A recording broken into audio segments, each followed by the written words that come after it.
जय हिंद। इस दुनिया में अगर हम सबसे एक्सपेंसिव चीज़ों की बात करें तो हमारे दिमाग में आता है पहले गोल्ड या डायमंड, लेकिन अगर हम इन दोनों को भी मिला दें तो ये उस चीज़ से बहुत ज़्यादा दूर है जिसकी बात मैं इस वीडियो में करने जा रहा हूँ। वो चीज़ है एंटी मैटर। तो आइए इस वीडियो में जानने की कोशिश करते हैं कि क्या है ये एंटी मैटर। साल 1928 में ब्रिटिश फिजिसिस्ट पॉल डायरेक ने बताया कि x² = 4 के दो पॉसिबल सॉल्यूशन हो सकते हैं। पहला x +2 और दूसरा x =-2। इस बात से उन्होंने सिद्ध किया कि इस यूनिवर्स में हर एक चीज़ के दो पहलू हो सकते हैं, पहला पॉजिटिव और दूसरा नेगेटिव पहलू।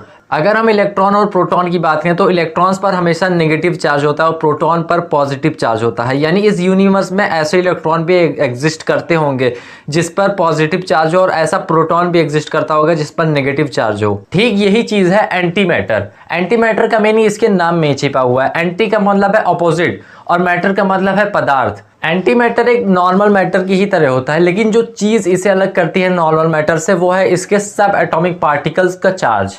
एक नॉर्मल मैटर के हर एटम के अंदर 3 पार्टिकल्स होते हैं, पहला नेगेटिवली चार्ज इलेक्ट्रॉन और दूसरा पॉजिटिवली चार्ज प्रोटॉन और तीसरा न्यूट्रॉन जिस पर कोई भी चार्ज नहीं होता। लेकिन एंटी मैटर ठीक इसके ऑपोजिट होता है। इसके एटम में इलेक्ट्रॉन पॉजिटिवली चार्ज होते हैं जिसे पॉजिट्रॉन कहा जाता है और प्रोटॉन नेगेटिवली चार्ज होता है जिसे एंटी प्रोटॉन कहा जाता है।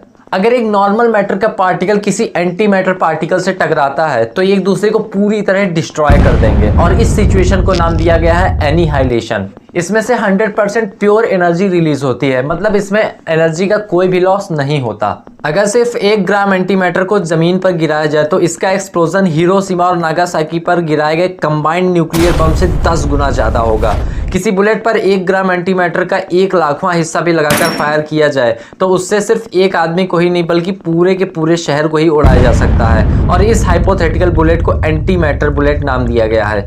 अब यहाँ एंटी मैटर के इतने सारी दिक्कतें होने के बावजूद ये हमारे लिए काफ़ी ज़्यादा यूजफुल है और साइंटिस्ट सालों से इसे बनाने की कोशिश कर रहे हैं। दोस्तों, एंटी मैटर को कैंसर थेरेपी के लिए भी यूज़ किया जाता है। साइंटिफिक स्टडीज़ के अकॉर्डिंग ह्यूमन बॉडी में होने वाले कई तरीके के कैंसर और ट्यूमर को जड़ से खत्म किया जा सकता है। इसके अलावा एंटी मैटर को एज अ फ्यूल भी यूज़ किया जा सकता है। जब स्पेस में हम दूर के प्लैनेट्स पर जाने की सोचते हैं तो हमें एंटी मैटर के ही जैसे एफिशिएंट फ्यूल की ज़रूरत होती है, क्योंकि ये 100% एनर्जी रिलीज करता है और ये रॉकेट और स्पेस क्राफ्ट को लाइट की स्पीड से 50% से भी ज़्यादा तक एक्सीलरेट कर सकता है, जिस वजह से ये एज अ फ्यूल काफ़ी ज़्यादा एप्लीकेबल हो सकता है। अब एक सवाल हमारे दिमाग में आता है कि एंटी मैटर इतना ज़्यादा यूज़फुल और इसके इतने ज़्यादा एप्लीकेशंस होने के बावजूद इसे भारी मात्रा में क्यों नहीं प्रोड्यूस किया जाता।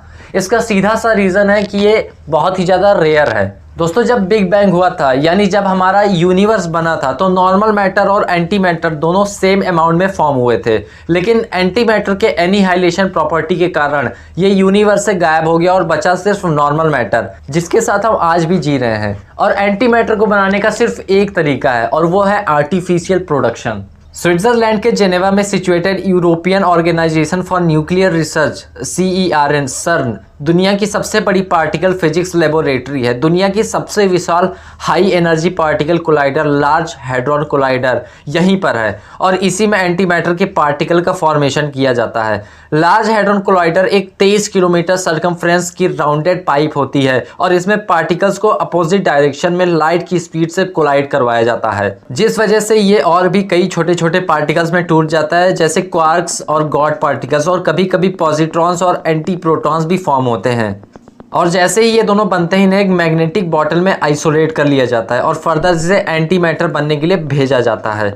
जैसा कि मैंने पहले ही बताया कि एंटी प्रोटॉन और पॉजिट्रॉन दोनों एंटी मैटर के एटम के पार्टिकल्स हैं और इन्हें एक दूसरे डिवाइस प्रोटॉन डी एक्सीलेटर में स्लो करके कंबाइन किया जाता है, जिससे ये एंटी मैटर के एटम के रूप में फॉर्म होता है। इसे 1 साल में मात्र 1 ग्राम एंटी मैटर का 100 करोड़वां हिस्सा बनाने में ही 1 साल लग जाते हैं और 1 ग्राम एंटी मैटर बनाने में इसे 1 बिलियन ईयर लग जाएंगे। और सिर्फ सिंगल ग्राम एंटी मैटर को बनाने में $62.5 ट्रिलियन का खर्च आता है, जो कि पूरे विश्व के GDP का 83% है। और यही नहीं, एंटी मैटर को भारी मात्रा में अगर किसी तरह बना भी लिया जाए तो इसकी स्टोरेज सबसे बड़ी प्रॉब्लम बन जाती है, क्योंकि ये नॉर्मल मैटर के कांटेक्ट में आते ही ब्लास्ट हो जाता है और इसी वजह से इसे पीनिंग ट्रैप नाम के एक डिवाइस में इलेक्ट्रिक और मैग्नेटिक फील्ड की मदद से वैक्यूम में ही लटका के रखा जाता है। तो इस चीज़ से आप अंदाजा लगा सकते हैं कि एंटी मैटर का प्रोडक्शन कितना कॉम्प्लेक्स प्रोसेस है। एंटी मैटर के बारे में आपको सबसे अच्छा फैक्ट कौन सा लगा है कमेंट सेक्शन में कमेंट करके ज़रूर बताएं। उम्मीद है दोस्तों वीडियो की जानकारी पसंद आई होगी। वीडियो पसंद आई हो तो वीडियो को लाइक करें और चैनल को सब्सक्राइब करें। धन्यवाद। जय हिंद।